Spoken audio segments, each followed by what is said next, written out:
आखिर क्या धमाका होगा जब कोयल और लकी फिर से एक दूसरे के सामने आएंगे। Excuse me, can I have some ice? Yeah.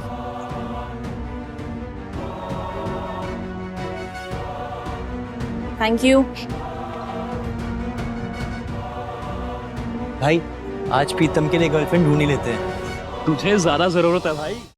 इधर कोयल की सहेलियां उसका घाव देखकर उससे बातें करने लगी थीं। अच्छा कोयल, तो उसने तुमसे माफी मांगी? हाँ, लेकिन पता नहीं आजकल न्यू सिटी बैंक के कस्टमर्स की क्वालिटी को क्या हो गया है। उनका स्टैंडर्ड ना दिन ब दिन गिरता ही जा रहा है। पता नहीं बाद में उसके साथ क्या हुआ होगा। मैं तो उसी टाइम अपने पापा के साथ वहां से निकल गई थी, लेकिन अब अगर दोबारा कहीं मुझे मिला ना और उसने ऐसी कोई गलती करने की कोशिश की तो मैं सच बता रही हूं, वो अपना चेहरा किसी को दिखाने के लायक नहीं रहेगा। एनीवेज यार, अब तुम लोग भी क्या उसका टॉपिक लेकर बैठ गए? वैसे भी अब हम कभी मिलने वाले नहीं है। अरे यार, ये रोशनी और इसका बॉयफ्रेंड कहाँ रह गया और कितनी देर इंतजार करना पड़ेगा? मुझे बहुत गर्मी लग रही है। वैसे मुझे तो रोशनी का बॉयफ्रेंड ना बहुत अच्छा लगा यार। अगर अमित की जैसा उसका कोई रूममेट निकला ना तो मैं पहले ही बता दे रही हूं कि वो मेरा रहेगा, सिर्फ मेरा।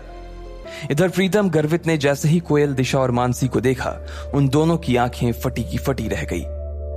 गर्वित की तो चाल ही धीमी हो गई थी और प्रीतम ने अपनी कांपती आंखों को छुपाने के लिए ऊपर चश्मा पहन लिया था। अरे कोयल, दिशा, मानसी, किस बारे में बात हो रही है भाई? पता है तुम्हारे हंसने की आवाजें बाहर तक आ रही हैं। रोशनी का मन उन तीनों को देखते ही मस्त हो गया था। रोशनी की बात सुनते ही उन तीनों ने रोशनी की तरफ देखा। उसके पीछे ही अमित खड़ा था और अमित के पीछे गर्वित और प्रीतम खड़े थे। जैसे ही उन लड़कियों की नजर गर्वित और प्रीतम पर पड़ी, उनकी जैसी तो बत्ती से ही गिर गई। उनका चेहरा लटक गया था। उन दोनों को सिर्फ एक बार ही देखने के बाद उन तीनों ने ऐसी नजर फेरी थी कि दोबारा देखने की हिम्मत नहीं की। उनकी ऐसी शक्ल देखकर रोशनी का चेहरा बुझ गया था। वो समझ गई थी कि क्या माजरा था। उसे तो पहले ही पता था कि यह होने वाला था और इसके लिए अमित को उसने वार्निंग भी दी थी, लेकिन वो माना नहीं। अपनी सहेलियों की बुझी हुई शक्ल देखने के बाद रोशनी ने अमित को गुस्से से घूर कर देखा। अमित के पास सिवाय मुस्कुराने की और कोई चारा नहीं था, लेकिन आज पहली बार उसे भी अपने दोस्तों पर शर्म आ रही है। चलो चलो बैठते हैं। प्रीतम, तुम दिशा के बगल में बैठ जाओ और गर्वित, तुम मानसी के पास आ जाओ, अमित ने कहा। प्रीतम दिशा की ओर बढ़ ही रहा था, लेकिन उससे पहले ही दिशा उठकर मानसी के बगल में बैठ गई। उसकी इस हरकत से यह तो साफ हो गया था कि वो प्रीतम को नापसंद करती थी और ना ही उसके साथ बैठना चाहती थी। अमित ने जैसे ही ये देखा, वो मारे शर्म के पानी पानी हो गया। उसे अपने दोस्तों के लिए बहुत बुरा लग रहा था। उस टेबल पर कुल 4 लकड़ी के स्टूल लगे थे और एक स्टूल पर 2 लोग बैठे थे। दिशा और मानसी एक स्टूल पर बैठ गए, प्रीतम और गर्वित एक स्टूल पर, अमित और रोशनी एक स्टूल पर बैठ गए। अरे अरे, जल्दी खाने को कुछ मंगवा यार, बहुत भूख लगी है।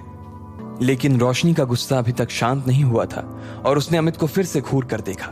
लेकिन तब तक इधर दिशा और मानसी ने मेन्यू उठा लिया था। अमित, रोशनी तो बता रही थी कि तुम्हारे साथ 2 नहीं 3 लड़के आने वाले थे, तो फिर वो तीसरा लड़का कहाँ है? वो तीसरा लड़का अभी बाथरूम गया हुआ है, बस आता ही होगा वो। जैसे ही उसने अपनी बात खत्म की थी, ठीक उतनी ही देर में लकी बाथरूम से निपट कर वहां आ गया था। ओए लकी, इधर देख भाई, इधर आजा। लेकिन दिशा और मानसी को एक बार फिर से निराशा हाथ लगी थी, इसलिए उसने देखते ही फिर से अपनी गर्दन नीचे कर ली और वो मेन्यू देखने लगी। लेकिन कोयल ने जैसे ही लकी को देखा, उसकी आंखें फटी की फटी रह गई। उसका मन कर रहा था कि वो टेबल पर अपना सिर दे मारे। कोयल ने जैसे ही उसे अपने पास बैठते हुए देखा, तो वो उस छोटे से स्टूल में भी उससे जितनी दूर हो सकती थी उतनी दूर जाकर बैठ गई थी। कोयल, क्या हुआ? कुछ प्रॉब्लम है क्या? अब तुम लोग कहोगे यार कि मेरी जैसी लड़की की किस्मत नहीं इतनी खराब कैसे हो सकती है, लेकिन ये वही लड़का है जो मुझे आज न्यू सिटी बैंक में मिला था। अरे बाप रे, ये वही लड़का है? अरे तुम लोग एक दूसरे के अंदर ऐसे घुस कर आखिर किस बारे में बात कर रहे हो भाई? रोशनी ने पूछा। लेकिन दिशा ने कोयल और लकी के बीच हुई उस टक्कर के बारे में रोशनी को बताया तो उसकी आंखें खुल गई। जब लकी के बारे में ये सब बातें की जा रही थी, तब सब लोग लकी को घूर कर देख रहे थे।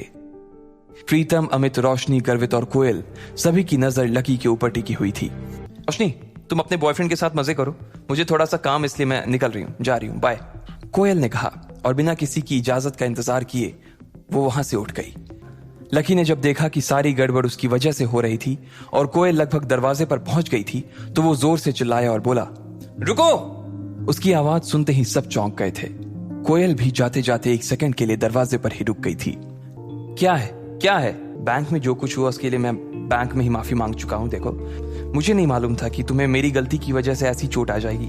आई एम रियली सॉरी। कोयल ने कोई जवाब नहीं दिया और वहां से फिर से निकलने लगी। लकी ने उसे फिर से रोका और कहा, अरे तुम अपना ये पर्स वहां भूल गई थी। मैं तो बस यही देने आया था तुम्हें। इसमें तुम्हारा सिटी बैंक का वो सुप्रीम कार्ड होगा ना? हो सकता है मैनेजर ने इसे भगाने से पहले समझा दिया होगा।